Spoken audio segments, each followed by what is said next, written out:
Republican Congresswoman Nancy Mace, smelling blood in the water and never wanting to miss a good opportunity for self-promotion, decided to take aim at one of her newly elected colleagues, a woman named Sarah McBride, who happens to be transgender. Now, Mace, who in a previous incarnation went out of her way to explain how she supports LGBTQ rights, has had a very politically expedient change of heart. Because in 2024 Republican politics, cruelty pays, and none more so than cruelty towards trans people.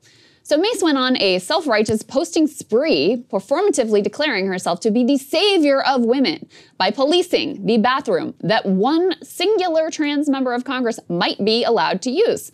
For her efforts at bullying, she of course earned rapturous ovation from the Twitter Republican base. I'm sure the Fox News hits are incoming. Mace, though, is correct to sense some Democratic vulnerability on this issue right now, as the party enters into a round of recriminations in which the potential role of trans rights in their electoral defeat looms quite large. Now, central to this Dem Party debate is the effectiveness of this particular Trump campaign ad, which dominated the airwaves in battleground states. Kamala supports taxpayer-funded sex changes for prisoners. Surgery. For prisoners. For prisoners. Every transgender inmate in the prison system would have access. It's hard to believe, but it's true. Even the liberal media was shocked Kamala supports taxpayer-funded sex changes for prisoners and illegal aliens. Every transgender inmate would have access. Kamala's for they, them. President Trump is for you. I'm Donald J. Trump, and I approve this message. So that ad serves several purposes at once. First and most obviously centers a deeply unpopular position held by Kamala Harris and has the benefit of Kamala herself being on camera explaining her support for that fringe issue. And I do mean fringe.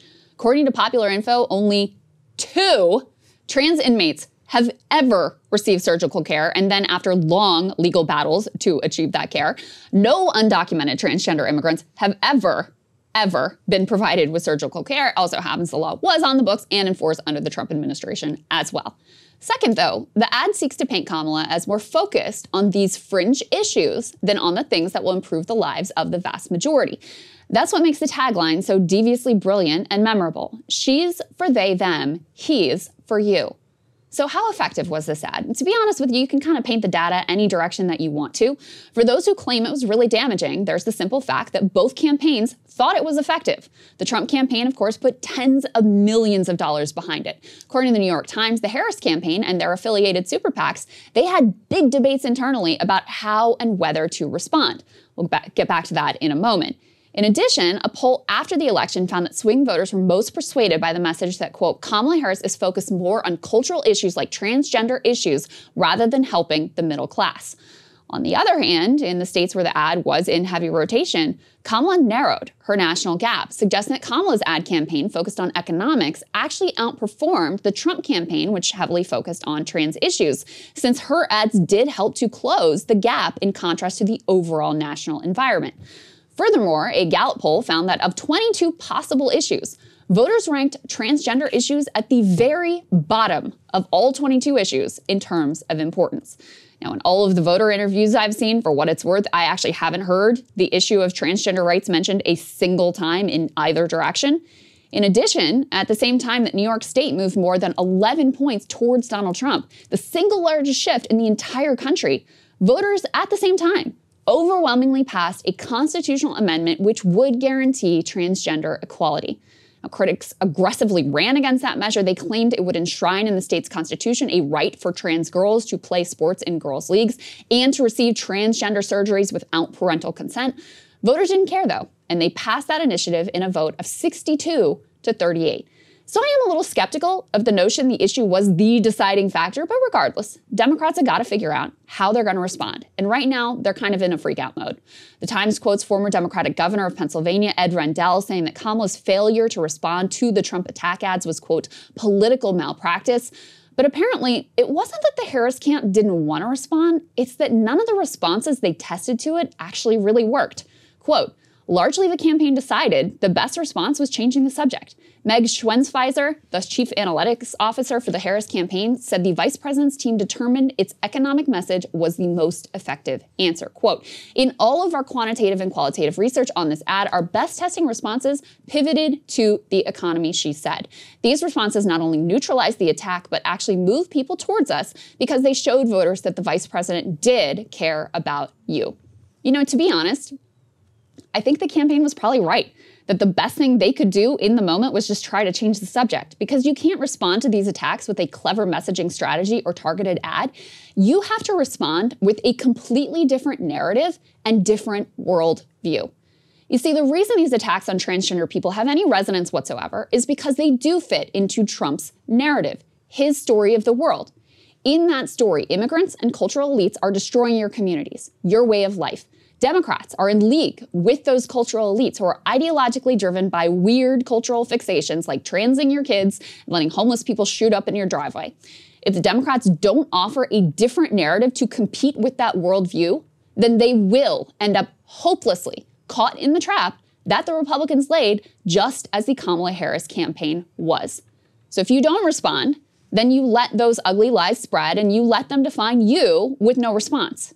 If you do respond with a counter-argument, then you give life to their narrative that you care more about trans girls in sports than you do about working class issues. And if you respond with capitulation by, for example, opposing trans girls in sports, then you lend credence to the Trumpian narrative that transgender issues are central and that transgender people should not enjoy equal rights. After all, if both parties are in agreement that transgender people are a real problem, then it must be the case, right? This third approach is the worst of the lot, in my opinion, and is proven by the Biden-Harris response to a similarly difficult and likely more potent issue of immigration. Democrats thought they were so clever, embracing border hawkishness, abandoning a pathway to citizenship, and their previous defense of the character and benefit of migrants. Kamala crowed about how Trump blocked their efforts to be aggressive border hawks. This approach ultimately was a complete disaster. It only served to help shift the public right on the issue and to provide the Trumpian narrative that immigrants were bad and a massive problem for the country more credence. Capitulation and acceptance of right-wing narratives only fuels those narratives. The only way out of this trap is to offer a broad counter-narrative that is more compelling than the Trumpian story of the world. Because it is not, in fact, immigrants and cultural elites who are screwing you. It's economic elites. It's the plutocrats who've rigged the political system, bought the media, hogged all of the economic gains. Those plutocrats and their political puppets love to use wedge issues on vulnerable groups like migrants and trans people to break the working class apart, because a unified working class is their greatest nightmare. And that is exactly what Trump, Nancy Mace, Elon Musk et al., that's what they're up to. Now, to my great shock, a Democratic representative, Jim McGovern, actually did a solid job of articulating this message. The truth is that this is not what people voted for. They voted for their pocketbooks, and frankly, I don't blame them. You know who I do blame? I blame the billionaires who have rigged our country against working people and spent the last 4 decades squeezing every penny they could out of people. I blame the politicians, including the incoming administration, who have abandoned workers and who have done nothing while the rich get richer and everyone else gets screwed. My friends on the other side, they want to blame trans people. Guess what? Trans people aren't the ones raising people's grocery prices. Big corporations are. They want to blame immigrants. And here's the deal. Immigrants aren't the ones denying health insurance claims, Mr. Speaker. It's the billion-dollar insurance companies that do that on a daily basis. And they want to blame woke this and woke that. What's woke about thinking special interests should not be able to buy tax breaks? What's woke about telling Chevron and Exxon that they can't dump toxic chemicals into our air and water? What's woke about thinking it's wrong to give tax breaks to billionaires while the rest of us get screwed? It is time for us to get serious about fixing this country and making sure it works for everyone. And instead, we have BS bills that allow the new administration to go after any group who disagrees with the government and shut them down. So my friends on the other side can keep doing whatever the hell this is. Good luck with that. Sounds like Bernie there, and I'm certainly here for it. But with this narrative frame, fighting back becomes a lot easier because voters are then primed to understand these attacks on trans people as just part of a distraction tactic to hog more gains up for the rich. AOC also actually handled Mace's provocations pretty well. She flipped the script on the claim that Mace was protecting women and girls and also pointed out how Nancy Mace was clearly just shamelessly grifting for fundraising dollars. What Nancy Mace and what Speaker Johnson are doing are endangering all women and girls. Because if you ask them, what is your plan on how to enforce this? They won't come up with an answer. And what it inevitably results in are women and girls who are primed for assault because people are going to want to check their private parts in suspecting who is trans and who is cis and who's doing what. And so the idea that Nancy Mace wants little girls and women to drop trow in front of who? An investigator? Who would that be? In order, because she wants to suspect and point fingers at who she thinks is trans, is disgusting. It is disgusting. And frankly, all it does is allow these Republicans to go around and bully any woman who isn't wearing a skirt because they think she might not look woman enough. People have a right to express themselves, to dress how they want, and to be who they are. And if a woman doesn't look woman enough to a Republican, they want to be able to inspect her genitals to use a bathroom. It's disgusting. And everybody, no matter how you feel on this issue, should reject it completely. What are they doing? They're doing this so that Nancy Mace can make a buck and send a text and fundraise off an email. They're not doing this to protect people. They're endangering women. They're endangering girls of all kinds. And everybody should reject it. It's gross. Now, this is definitely way more effective than the duck and cover or total capitulation strategies of the Dem centrists. But until the party overall embraces a populist class war narrative, these sorts of attacks on trans people and migrants are going to have way more traction than they should. And of course, it's not enough to just tell a good story either. You also got to deliver to add credibility to your narrative frame. Because if voters feel like you are actually delivering for them personally in a way that is tangible, that they can see and feel, they'll be a lot more forgiving of cultural issues where inevitably there's going to be some disagreement.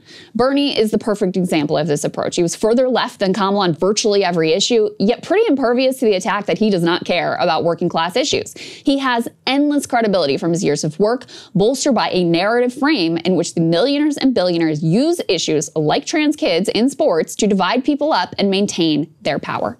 Andy Beshear, twice elected Democratic governor of Kentucky, offers another really powerful example of this approach.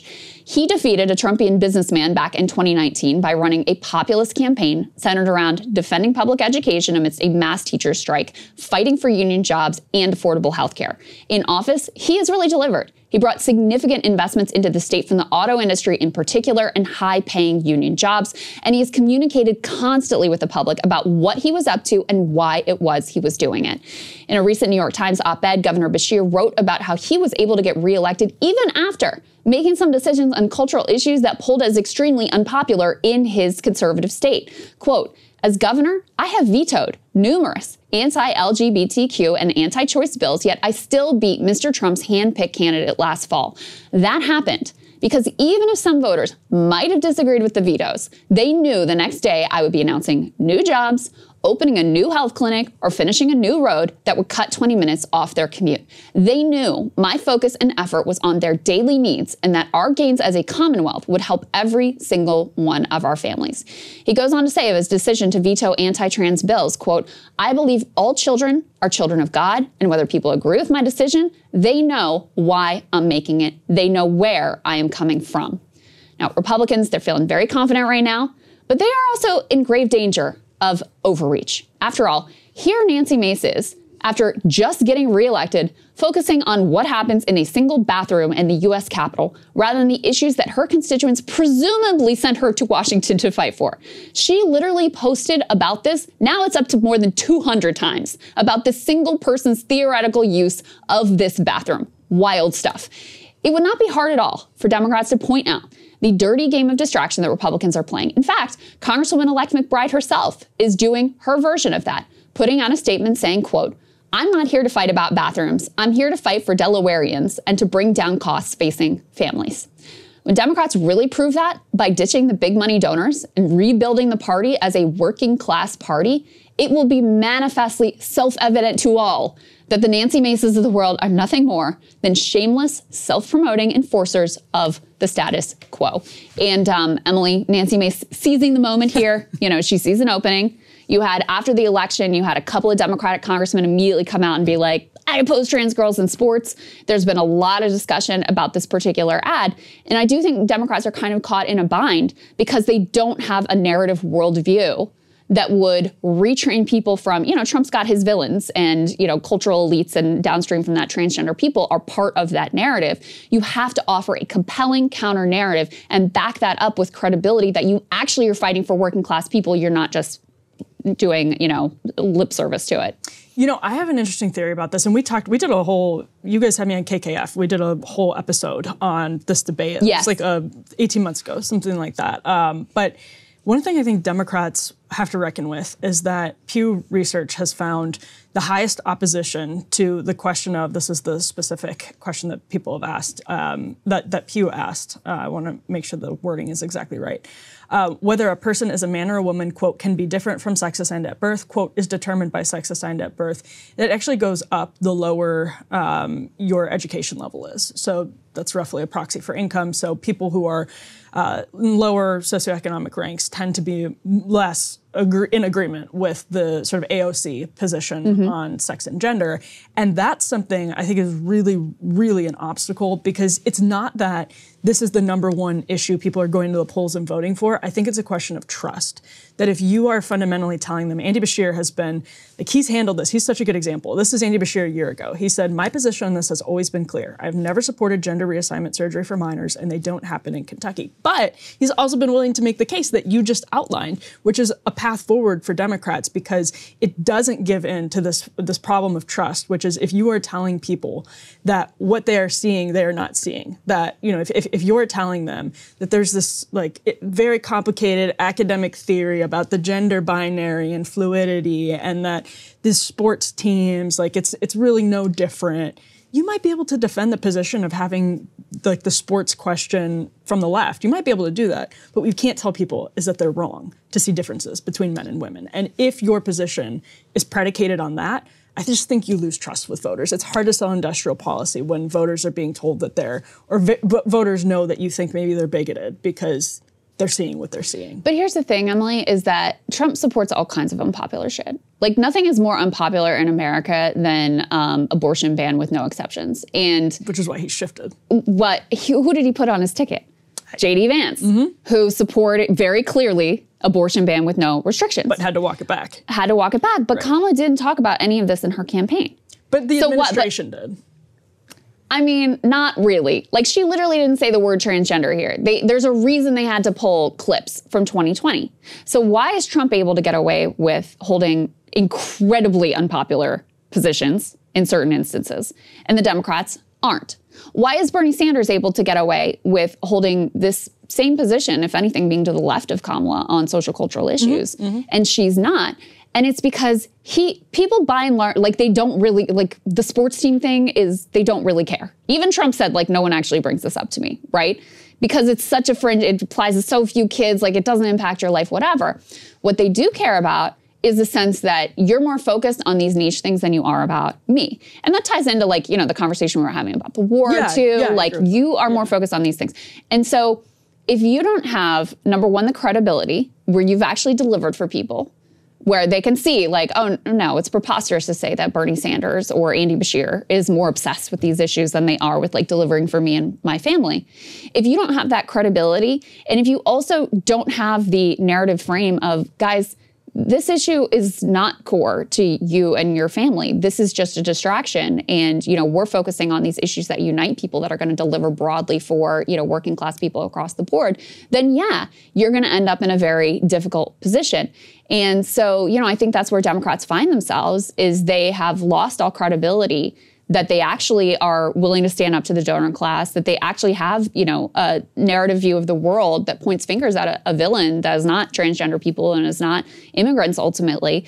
They haven't laid out that, the neoliberal wing of the party hasn't laid out that critique and has lost their credibility on delivering. So then these issues where they're at odds with some of the people they're trying to win over become absolutely more significant. One thing I think is interesting in the they-them ad is Sam Brinton and Rachel Levine, in that it wasn't, Kamala Harris didn't have to talk about, this administration appointed Rachel Levine and Sam Brinton to these high, but she didn't do that. She didn't tout it. It wasn't like her run in 2019 or 2020, but I think people just look at that. And actually, to the point you were making, Republicans have weirdly turned this, I shouldn't say weirdly, but if you had predicted this 20 years ago, you'd be like, what the hell? Have turned it into a class issue by saying, this is what the elites are trying to tell you is normal. And Republicans, in a way, have realized that before Democrats, which isn't entirely surprising because of the way shifts are happening. But it is ultimately, the reason this resonates is from that class framework.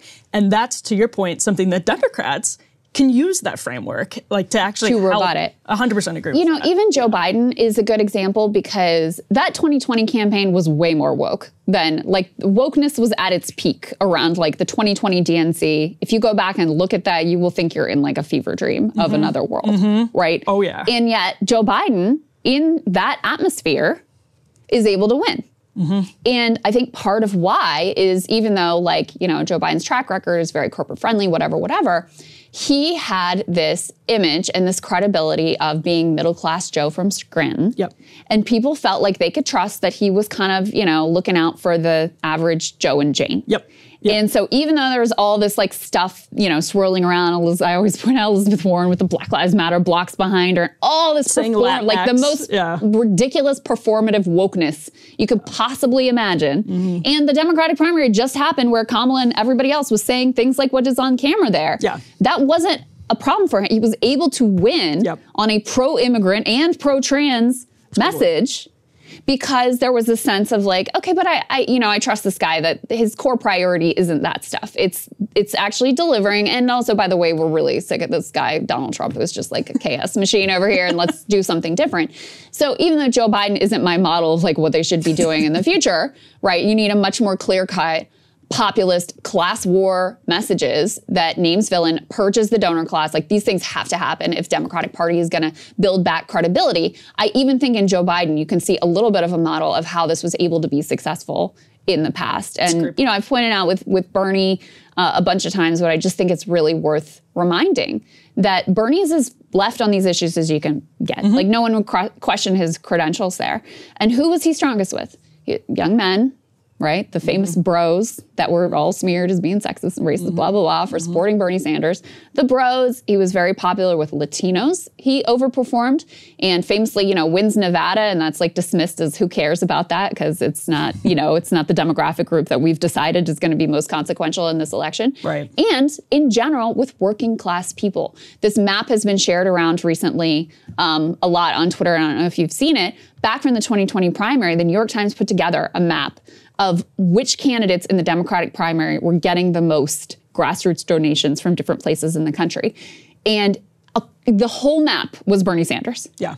They had to make a separate map taking Bernie Sanders out of the equation to show some of the detail of like, okay, but these other candidates, like, they're a little bit outperforming this or that place. That's how dominant he was. And it was obviously not high dollar donors. It was like Starbucks workers and Amazon workers and delivery drivers, like teachers were one of the major professions that were contributing to him. So he proves that, you know, yes, if you polled his views on transgender issues with the population, you would get some results that were, you know, not favorable for him. But because he had so much credibility built up and such a clear narrative of the world, no one thought that he was going to be obsessed with trans bathroom issues once he got into the Congress. And, you know, if Democrats are able, which is a big if and very unlikely to happen, but if they're able to turn it around, then Nancy Mace is putting herself and the party in a much more precarious position where it's like, oh, actually, you all are the ones that just ran $35 million on trans issues. You're the one who put out 250 posts in 36 hours or whatever about this bathroom. You all are the ones that are actually obsessed with these issues and won't let people just live their lives. Just to return very, very briefly, the demo with the highest level of support for the position that sex is assigned at birth is Black Americans. Like, there's definitely a class disconnect, and I think I agree with you. Joe Biden won Black voters much more strongly in 2020 than Democrats did this time around. I think because he handles the issue differently. All right, guys. Well, thank you very much for watching the show. And Emily's going to be back next week for some great pre-Thanksgiving content. Another 5-hour show. Sometimes, 2 of them. Sometimes we do goofy, like pre-Thanksgiving. We'll do like the travel or like the cost of turkey or whatever. I'll come up with some cheesy, like morning show style content for us to do next week. Maybe we cook. Like we do Kathy Lee and Hoda with like glasses of white wine and we make... That would... something that like really upsets Sagar, like something that really would get him going. We'll have to brainstorm on that, but I like the vibe. Turkey right here. I like the vibe. I mean, people have been like, I got a lot of appreciation for my various dressing up schemes on this show They've been excellent. Ray gun and then putting on the MAGA hat. People love that, unfortunately. Some people really loved that, Crystal. Yeah. But anyway, so it's making me lean into more of my camp side. So maybe we'll dream up something good for Thanksgiving next week. Love it. It's giving Ryan Murphy. Come on. Do what you can. All right, guys. Love you all. Have a great weekend. We'll see you back here next week. Hey, if you like that video, hit the like button or leave a comment below. It really helps get the show to more people. And if you'd like to get the full show ad-free and in your inbox every morning, you can sign up at breakingpoints.com. That's right. Get the full show, help support the future of independent media at breakingpoints.com.